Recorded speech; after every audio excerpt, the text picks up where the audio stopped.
Bonjour, bienvenue sur cette chaîne. Alors, est-ce qu'il y a un événement, une relation, une situation qui est aujourd'hui compliquée pour toi? Et compliquée au point de vraiment te prendre la tête, t'empêcher de dormir, te générer vraiment du stress, de l'inquiétude, des maux de ventre, maux de tête, j'en passe. Alors, il y a de grandes chances pour que oui. Alors, je souhaite te partager aujourd'hui une astuce pour te sentir mieux. On voit ça tout de suite.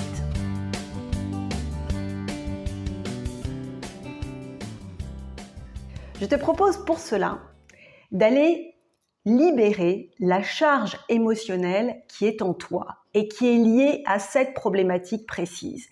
Ce qui t'empêche d'avancer, d'aller mieux, qui plombe ta vitalité, voire ta santé. Bref, autant te dire, c'est juste une bombe à retardement.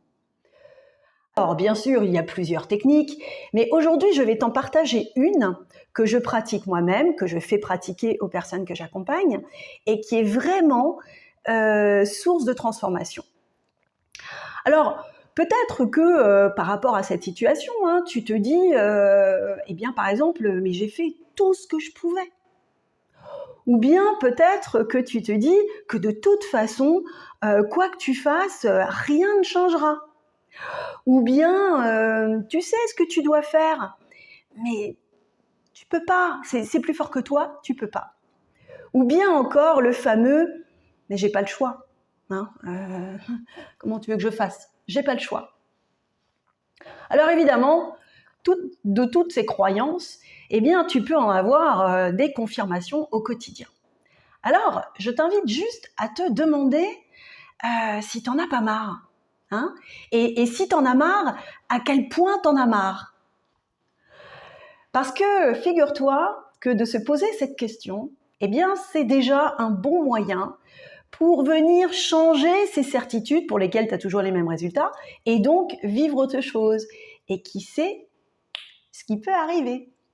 Alors, note dans les commentaires si ça te parle, parce que franchement, il est temps qu'on revienne à des choses simples et efficaces. Alors, voyons à quel point cela pourrait t'aider. Il te suffit pour cela de prendre une feuille de papier et un stylo.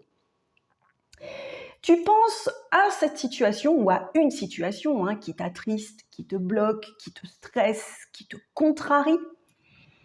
Le truc qui te prend la tête, le truc qui te prend le chou. Et tu évalues sur une échelle de 1 à 10 à quel point cette situation impacte ta vie aujourd'hui. Alors, si ça t'empêche de dormir, si ça te fait ruminer, etc., il y a des chances pour que ce soit une note entre 7 à 10.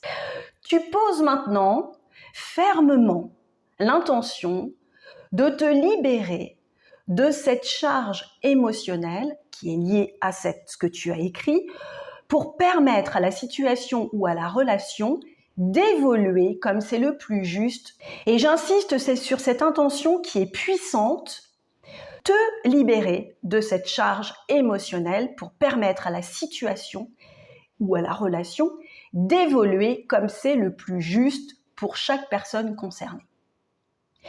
Et là, sur la feuille de papier, tu écris tout ce qui vient. Tu te lâches, mais grave. Tu écris absolument tout. Peu importe s'il y a des fautes, il n'y a pas les points sur les i, les accents, on s'en fiche. S'il y a des gros mots, écris-les. Tout est permis puisque l'intention de départ est tout à fait louable et bienveillante. C'est vraiment d'aller contribuer pour libérer la situation. Donc, les « oh non mais ça se dit pas », écris-le. Les « oh non mais ça c'est pas moi, je peux quand même pas », écris-le. Cherche pas à savoir si c'est bien, pas bien, juste, pas juste. Lâche, lâche, lâche absolument tout ce qui te vient à l'esprit. Alors bien sûr, il se peut que tu en arrives au mode hiéroglyphe, c'est pas grave, d'accord? Laisse cette colère s'exprimer si tu sens qu'elle monte et qu'elle s'exprime de cette façon. Laisse les larmes couler éventuellement si elles viennent. Et sache que si ça te semble compliqué les quelques premières secondes, je peux t'assurer que quand tu te dis que c'est pour faire évoluer la situation et que tu veux t'en libérer, ça va lâcher. Et quand tu n'as plus rien à écrire, tu te poses, tu réévalues donc sur cette échelle de 1 à 10 à quel point la situation en question t'impacte émotionnellement. Il y a de fortes chances pour que ça ait bien baissé. Si tu en ressens le besoin, tu peux toujours en refaire une. Moi, je te conseillerais plutôt d'attendre quand même quelques jours que ça décante et puis voir un petit peu comment ça se passe quand tout cela, ça se rééquilibre également. Alors, surtout, aucune relecture, aucun partage avec quiconque et aucune validation extérieure n'est demandée. C'est toi avec toi, c'est libéré, on ne revient pas dessus. Comprends bien que cette charge émotionnelle, elle t'appartient et elle appartient à toi seul, à personne d'autre. Donc le fait de t'en libérer va te faire du bien, mais aussi avoir des répercussions sur la situation ou la relation. Alors après, tu peux brûler la lettre, tu vois, toute cette symbolique de faire partir en fumée tous les liens toxiques autour de ça, c'est une bonne chose. Alors, personnellement, pour le faire très régulièrement et le faire faire très souvent, c'est vraiment un soulagement, mais incroyable.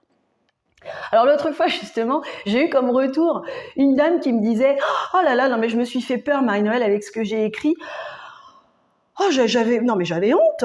Alors bon, j'ai continué, je me suis dit, Marie-Noël, elle m'a dit, j'écris tout, je me lâche, je me suis lâchée. Oh, mais ça m'a fait un bien fou.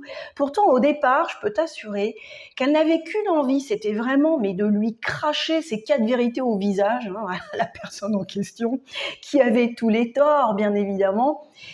Et rapidement est venue la peur de lui faire du mal en se lâchant, ce qui était quand même assez marrant, et puis la peur de ce qu'elle pouvait ressentir. Mais finalement, en jouant le jeu, eh bien, elle s'est rendue compte que tout ce qu'elle avait déposé dépassait largement la seule situation. Et que finalement, il y avait une partie qui concernait, bien sûr, ce qui s'était passé, mais en fait, elle était tout autant en colère après elle-même. Du coup, elle s'est dit, je vais me faire une lettre aussi. Hop, elle a fait pareil, elle s'est écrit. Et pour se soulager également de ce qu'elle pouvait ressentir, en fait, envers elle-même. Alors, bien sûr, je ne te dis pas que ça va suffire à ce que tout s'arrange et que, mais je peux t'assurer par contre que ça va grandement permettre de faire évoluer les choses parce que tu vas lâcher cette charge à laquelle, tu vois, cette émotion, ces émotions, à laquelle tu t'accroches consciemment ou inconsciemment. Mais ça parle de bien d'autres choses que de ça seulement. Et ça peut être des choses que tu gardes vraiment enfouies en toi et qui ne demandent en fait qu'à pouvoir s'exprimer. Et c'est d'ailleurs un défoulement qui peut être bien plus efficace qu'une seule séance de sport, aussi épuisante soit-elle, parce que en fait, tu vas justement aller libérer les énergies qui te bloquent dans la situation et tu vas libérer ça avec tes propres mots, avec, tu vois, tes propres, sans aucun jugement, sans malveillance. Alors tu peux évidemment après aller faire une séance de sport, aller marcher, aller jardiner, ça n'en sera que plus bénéfique encore. Alors je serais évidemment ravie de lire ton retour dans les commentaires et puis j'en profite pour te demander de liker, de partager aussi si tu connais quelqu'un à qui cette vidéo pourrait faire du bien et puis t'abonner pour recevoir d'autres astuces pour défatiguer. Alors, bien évidemment, tu peux également t'écrire une lettre à toi, soit dans la foulée, soit au moment où tu le sens. Tout simplement pour te demander pourquoi est-ce que tu laisses ce bourreau, ce tyran, ce saboteur qui est en toi, pourquoi est-ce que tu lui laisses toute la place ? Tu vois, et du coup, tu ne te respectes pas, tu suis des directives qui vont contre tes valeurs, tu restes en compagnie de personnes qui te plombent, voire qui te rabaissent, qui te tirent vers le bas. Tu ne t'autorises pas à faire ce qui est bon pour toi. Tu reproduis les mêmes erreurs, tu restes dans la peur de manquer, la peur de perdre, la peur de ne pas être aimé, etc. Tu les connais, ces parties de toi? Bon, eh ben, si elles te pourrissent la vie, libère-toi. En te libérant en fait de tout ce qui te plombe, eh bien, tu t'allèges considérablement et tu récupères de la vitalité. Et crois-moi, ça contribue largement à ce que tu défatigues efficacement. Alors, c'est à faire sans modération, dans toutes les situations, toute relation qui empêche ton évolution. Ça prend quelques minutes, tu n'as pas besoin de grand-chose. Franchement, teste et dis-moi si effectivement ça a été efficace. Attends quelques jours et vois effectivement comment tout cela a évolué. Voilà pour aujourd'hui. Je te donne rendez-vous dans une prochaine vidéo. En attendant, je te souhaite tout le meilleur.